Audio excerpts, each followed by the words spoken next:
So, ladies and gentlemen, let's welcome सन्माननीय श्रोत्रे आपले पुढील पाहुणे प्रेरणा स्थानानी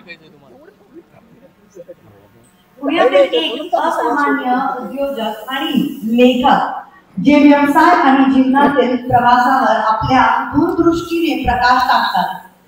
आव्हान समोर जाऊन कसा मिळवायचा याचे आपले स्वतःचे अनुभव ते आपल्या सोबत शेअर करणार आहेत.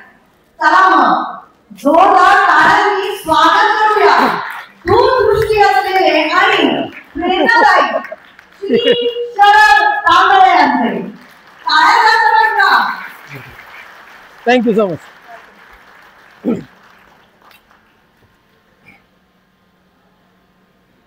एक तर मला अशा वेळेस बोलायला लय बोर होतं ज्यावेळेस जेवणाची वेळ झालेली असते.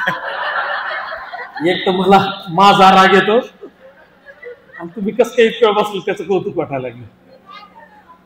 आणि 9 वाजलेले काय होतं हे एसी हॉल असल्यामुळे नाही का टाइमच लक्षात येत नाही किती वाजले.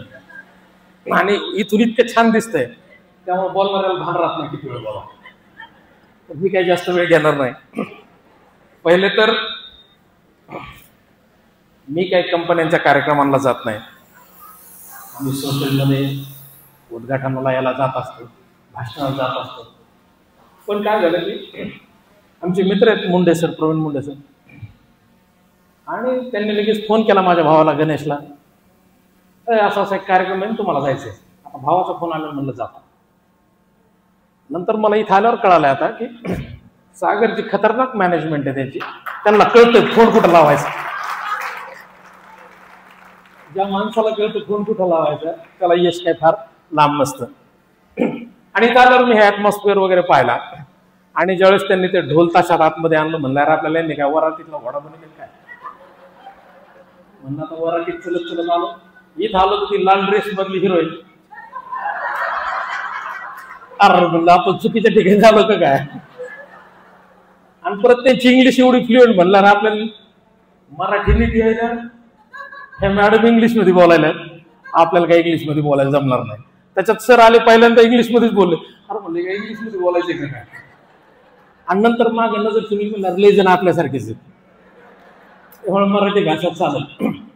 आणि इथं आलो आणि मला येताना मुंडे सर सांगत होते गाडीत, सागरजी गेल्या 10-12 वर्षापासून मेहनत घेतात. त्यांचं लव्ह मॅरेज आहे आणि फार संघर्षातून केलेलं आहे. कुणी कुणाला प्रपोज केलेला आहे. कुठे त्या मॅडम आरती मॅडम.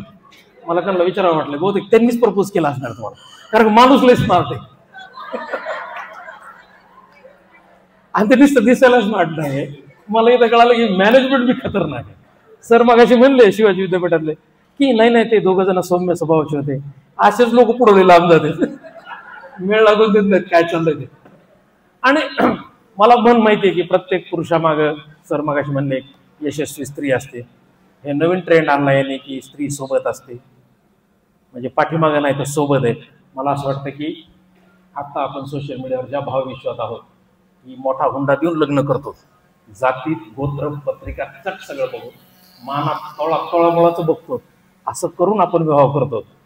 पण संघर्ष करणाऱ्या मुलाच्या मागे जर ती मुलगी उभा राहिली आणि आपण आपल्या मुलांना जर फ्री हँड दिलं तर निश्चित सगळ्या स्टोऱ्या सॅरॅट नसतात, काही काही सागर आयोळ्याचं सुद्धा असतात.